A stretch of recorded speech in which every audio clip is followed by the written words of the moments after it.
So there was an incentive for reduction in these barriers and for maybe to get rid of visa and so on. Obama was discussing this. I think it's going to be all stopped. I think he's not going to give us a good time.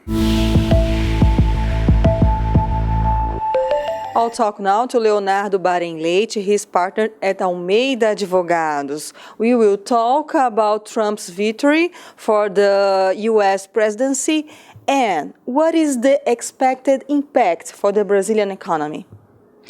Well, everybody's shocked. I think it's a day to be remembered. People will start talking about the September 11 in a different way, the 11/9 now. Well, anyway, everybody's shocked because it was unplanned. Companies, banks, investments, and so on, people try to, they want to know what the future is going to be. They want to try to get information in advance and so that they can plan it. And it was not planned. It was unexpected. So in the first moment, I think everybody's shocked, and this also shook a little the financial market. Dow Jones, the Bovespa here in Brazil, and many other index were affected because of this non-expected victory. But I think in the long term, we still don't know. It's still very early to know because, well, I'm not an expert in Trump or even in the federal system in the U.S., but we really don't know what Trump is because some people still believe he was like playing a character during the campaign. We don't know if he's exactly like he was showing or if he's more or he's less than that. So it's going to depend. Also, most of what he mentions during the campaign was maybe just a strategy, because in U.S. the president, of course, is the most powerful man in the world on one hand, but they have the institutions. Federal institutions in the U.S. are very strong. The Supreme Court in the U.S. is very strong and reputable.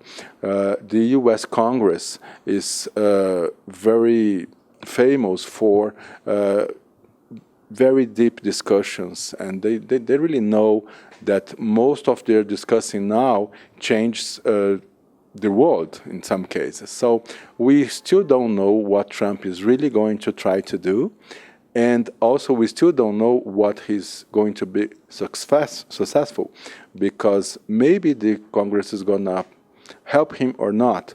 This is also an odd situation, not only in a political way, but also economically, because the Republicans won not only the presidency, also the Congress, the House and the Senate. So this is sort of not common.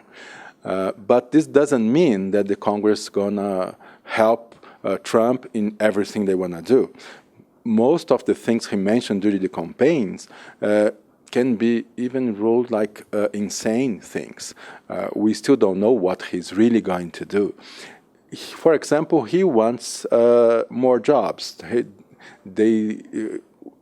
Most of the people who voted for him probably were expecting him to help them to find jobs because of the unemployment, but this is not that easy. Obama did a huge and very good job helping the economy since the crisis in 2008 and the others. So this is not easy, and it doesn't really depend only on the U.S. government, but he's going to try. On the other hand, he is fighting the whole world. He's not happy with Latin America. He wants to build a wall in the border with Mexico. He said very bad things about the Brazilians. He is fighting NATO and the European Union. He is fighting China and so on. So this should not be true that he's going to fight the whole world, because if he does it, first, he can be sort of refrained by the Congress, but also the reality. He's also a businessman. Although he had success in some business and he was very bad in others, he's probably not naive. And I personally, I don't believe he's going to do everything he's saying, but also about economy. If he fights China, for example, he is saying very bad things about China because a good portion of the unemployment in U.S., in his opinion, is because of China, because even U.S. companies transferred the plants to China, for example, and created jobs there as opposed to in U.S. Well, let's say he's fighting China and he's not doing business with China anymore. First, it's not that easy. But also, if he's fighting China, he's fighting, let's say, Africa, he's fighting the Orient, he's fighting Europe. This is going to change the whole economy of the world. And maybe he's trying to, for example, he mentions he's going to cancel some of the international treaties and arrangements. To some extent, he cannot do it because the Congress may sort of stop him. But let's imagine he does it. The other countries will have to do business with other countries. Let's say, just thinking about this, a possible or very unlikely situation. If he doesn't want to do business with Europe anymore, Europe will need to find another partner. And why not Brazil? So this is really crazy. We don't know yet. This is very young.